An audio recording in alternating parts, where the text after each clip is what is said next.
बिस्मिल्लाहिर्रहमानिर्रहीम। अस्सलामुअलैकुम नाज़रीन कराम, नई वीडियो में आपको खुश आमदीद कहते हैं। इस वक्त इमरान खान और मुक़्तदर हलकों के ताल्लुकात एक दोराहे पर हैं। ये दोराहा कहीं पर भी लेकर जा सकता है। पिछले 8 महीने में जो कुछ हुआ, पाकिस्तान उसका मुतहम्मिल तो नहीं हो सकता था। इदारे और पाकिस्तान की आवाम के दरमियान जो दूरियां पैदा की गईं, जो दुश्मन भी नहीं कर सकता था, वो पैदा की गई। लेकिन अब ये मौका है कि ताल्लुकात और तमाम तर चीज़ों को दुरुस्त कर लिया जाए।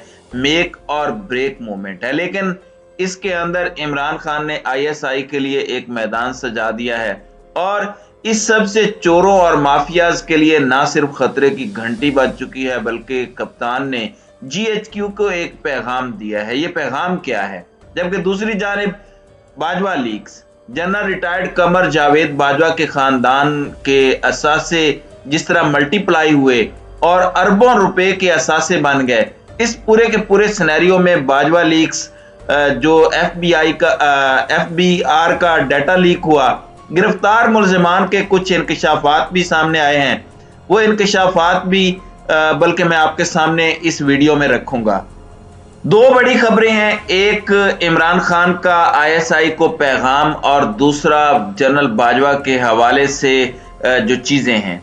अब यहाँ पर मैं आपको ये बता दूं कि कल ये खबर आई थी कि साबिक army chief general Qamar Javed Bajwa की टैक्स मालूमात लीक करने वाले 3 मुल्जिमान को 2 रोजा जिस्मानी रिमांड मुकम्मल होने के बाद कल यानी गुज़श्ता शब अदालत पेश न किया जा सका। इस्लामाबाद हाई कोर्ट की डिस्ट्रिक्ट एंड सेशन कोर्ट में FIA की जानिब से 3 मुल्जिमान को गुज़श्ता रोज अदालत पेश किया जाना था। ताहम अदालती वक्त खत्म होने के बाद ड्यूटी मजिस्ट्रेट अब्दुल माजिद काजी अदालत से चले गए। अदालती वक्त खत्म होने तक तीनों मुल्जिमान को अदालत पेश न किया गया। वाज़ेह रहे, साबिक आर्मी चीफ की फैमिली का डाटा लीक करने के केस में 3 FBR अफसरान शहजाद नियाज, अरशद अली और अदील अशरफ शामिल तफ्तीश हैं। मुल्जिमान के खिलाफ general retired Qamar Javed Bajwa family का FBR डाटा लीक करने का केस है। FBR का डाटा लीक करना बिलाशुबा जुर्म है। इसमें ये मुल्जिमान गिरफ्तार हैं, लेकिन इस हवाले से और भी बहुत सी चीजें जुर्म हो सकती हैं। और अगर आप वॉलंटियर करें, अगर आप एक बहुत अहम सरकारी ओहदे पर रहे हैं और आप पर उंगलियां उठ रही हैं, तो ना सिर्फ आपका मौकफ आना चाहिए, बल्कि आपकी क्लैरिफिकेशन आनी चाहिए और कौम को पता होना चाहिए। अगर आप सच्चे हैं तो आप साबित करें कि आप सच्चे हैं, आप करप्ट नहीं हैं। और इमरान खान से एक दफा कुछ लोग मिलने आए तो उन्होंने जनरल बाजवा के असासों पर सवाल किया, तो वो कहते हैं, तंजिया रंग में खान ने कहा कि बड़ी मेहनत की है जनरल बाजवा ने, और अभी तो ये इसकी बीवी और बहू के असासे हैं, अभी तो इसके और भी निकलेंगे, और अभी ये डिक्लेयर्ड असासे हैं। ये चीज आपने समझनी है कि डिक्लेयर्ड असासों की मार्केट वैल्यू बड़ी कम होती है, तो इन्हें आप 5 से मल्टीप्लाई कर सकते हैं। नाज़रीन कराम, अब यहाँ पर साबिक army chief general Qamar Javed Bajwa के खानदान का टैक्स डाटा लीक करने के केस में तीनों मुल्जिमान के बयानात जो हैं वो भी रिकॉर्ड हो चुके हैं। जराए का कहना है कि FIA एंटी करप्शन सर्कल ने गिरफ्तार तीनों मुल्जिमान के बयानात रिकॉर्ड करवा दिए हैं। मुल्जिमान के बयानात ड्यूटी मजिस्ट्रेट अनिल सईद ने रिकॉर्ड किए। मुल्जिमान में 2 सुपरिटेंडेंट्स और 1 अपर डिवीजन क्लर्क शामिल है। मुल्जिमान में सुपरिटेंडेंट अरशद कुरैशी, शाहिद नियाज और UDC अदील अशरफ शामिल हैं। जराए का कहना है कि तीनों अफराद को महकमाना इंक्वायरी में कसूरवार साबित होने पर गिरफ्तार किया गया। इनके बयानात के अंदर कहा यह जा रहा है कि कुछ बहुत बड़े इंकशाफात हुए हैं। अब बेशक आप इसकी तहकीक करें और लीक करना गलत था तो सजा भी दें, लेकिन इसके साथ यह भी इंपॉर्टेंट है कि इन लीक्स को किसी ने जाली नहीं कहा। जब ये लीक्स हुई थी मालूमात, तो उस पर उस वक्त इसहाक डार ने ठप्पा लगा दिया था। इसके ओरिजिनल या फेक होने पर सबको शक था, मगर इसहाक डार ने कहा कि ये लीक हुई हैं। लीक का मतलब यही है कि डाटा के अंदर से निकाली गई हैं, ओरिजिनल हैं। दूसरी जानिब इमरान खान के इस वक्त मुक़्तदर हलकों के साथ ताल्लुकात डामाडोल हैं। वो मेक और ब्रेक मूवमेंट पर हैं। मुक्तदर हलकों की साख इस वक्त दोराहे पर है। इस वक्त इमरान खान वो फाइन लाइंस ड्रॉ कर रहे हैं जो मुक्तदर हलकों के साथ आइंदा आने वाले वक्त में उनके ताल्लुकात की होंगी।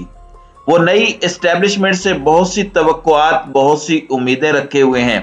वो समझते हैं कि इदारे अपना कॉन्स्टिट्यूशनल रोल प्ले करेंगे और न्यूट्रलिटी का शौक है तो फिर न्यूट्रल रहकर दिखाएं। अब न्यूट्रलिटी कुछ मामलात में तो हो सकती है, हर मामले में तो नहीं हो सकती। जाहिर है सब्जेक्टिव टर्म है और इसे आप एक्सप्लेन कर सकते हैं। पाकिस्तान के दुश्मनों के मामले में तो आप न्यूट्रल नहीं रह सकते, पाकिस्तान को जो नुकसान पहुंचा रहे हैं उस मामले में तो न्यूट्रल नहीं रह सकते। अब इमरान खान ने बड़ी दिलचस्प बात की है।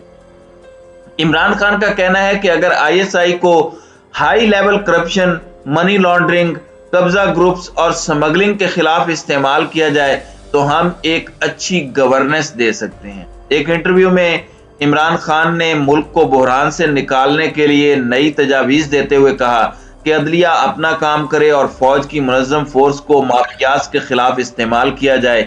पाकिस्तान को दलदल से निकालने के लिए इसके सिवा कोई और तरीका नहीं है। इमरान खान का कहना था कि अगर आईएसआई को high level corruption, money laundering, कब्जा ग्रुप्स और स्मगलिंग के खिलाफ इस्तेमाल किया जाए तो हम एक अच्छी गवर्नेंस दे सकते हैं। उनका कहना था कि फौज तगड़ा इदारा है, इसकी जरूरत तो पड़नी है। अगर मुल्क में इंसाफ कायम नहीं हुआ तो मुल्क खत्म हो जाएगा। उन्होंने मजीद कहा कि क्या वो नाइंसाफी को इसलिए कबूल कर लें कि एस्टेब्लिशमेंट नाराज हो जाएगी। पीडीएम या एस्टेब्लिशमेंट से बात करनी हो तो सदर मुमलिकत ही करते हैं। मेरा किसी से राब्ता नहीं है, ना पीडीएम से और ना ही एस्टेब्लिशमेंट से। अब इमरान खान ने कहा है कि मैं इसलिए तो चुप नहीं हो सकता कि एस्टेब्लिशमेंट नाराज हो जाएगी। अगर नाराजगी है तो फिर नाराजगी रहे, लेकिन उन्होंने इसके साथ ही साथ एक तरह का जो डंडा है वो आईएसआई के हाथ में पकड़ाने का कह दिया है। बहुत से लोग इस बयान पर तिलमिला भी रहे हैं। वो कह रहे हैं कि फिर ये तो आईएसआई को यूज कर सकते हैं। देखें, आप सिक्योरिटी पॉलिसी पढ़ें पाकिस्तान की नेशनल सिक्योरिटी पॉलिसी के अंदर जो अहम तरीन जुज्व है वो आपकी इकोनॉमिक सिक्योरिटी है। मुआशी सिक्योरिटी और इकोनॉमिक स्टेबिलिटी भी अब पाकिस्तान के अंदर अगर मुआशी इस्तेकाम होगा तो पाकिस्तान की नेशनल सिक्योरिटी कॉम्प्रोमाइज नहीं होगी। पाकिस्तान के अंदर अगर इकोनॉमिकली आप देखें इस हवाले से चीजें खराब होंगी तो हमें दुनिया आगे लगाएगी, वो हमें एड देगी, बेल आउट कराएगी, तो अपनी मर्जी के काम भी हमसे करवाएगी। इसमें तो कोई दूसरी राय नहीं है, ये तो वो करेंगे। फिर वो डिजर्व भी करते हैं। हमारे वजीर आजम कहते हैं कि बेगर्स आर नॉट चूजर्स, और अल्लाह ना करे मुल्क दिवालियापन की तरफ जाए। खान साहब तो ये कह चुके हैं कि वो तो हमारे एटमी असासों के पीछे पड़ जाएंगे। तो सबसे बड़ी सिक्योरिटी आपकी इकोनॉमिक सिक्योरिटी है। इकोनॉमिक सिक्योरिटी डायरेक्टली प्रोपोर्शनल है इकोनॉमिक स्टेबिलिटी से। मुआशी हालात डायरेक्टली प्रोपोर्शनल है करप्शन से। पाकिस्तान का सबसे बड़ा मसला माफियाज हैं, कब्जा ग्रुप्स हैं, करप्शन है। ये वो चीजें हैं जो जराइम हैं, इनमें तो कोई न्यूट्रल नहीं रह सकता।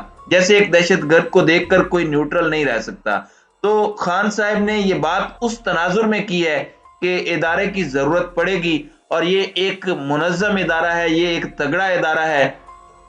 इस इदारे को पॉजिटिव अंदाज में इस्तेमाल किया जाए, किसी पॉलिटिकल विक्टिमाइजेशन के लिए नहीं, बल्कि इदारा पाकिस्तान का जो नुकसान कर रहा है उनके पीछे लगे, उन्हें हंट डाउन करे और उन्हें पकड़े, उनका सदेबाब करे, उन चीजों को रोके। और ये नेशनल सिक्योरिटी का भी हिस्सा है और इसको अगर इस लिहाज से देखा जाए तो ये इनकी जिम्मेदारी भी है।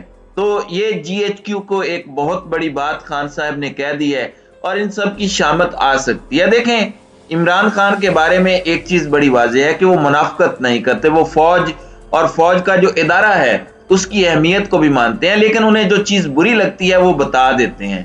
तो खान साहब कह रहे हैं कि मुल्क की खातिर उन्हें भी अपना रोल अदा करना होगा, अदलिया को भी अपना रोल अदा करना होगा, मुझे भी अपना रोल अदा करना होगा।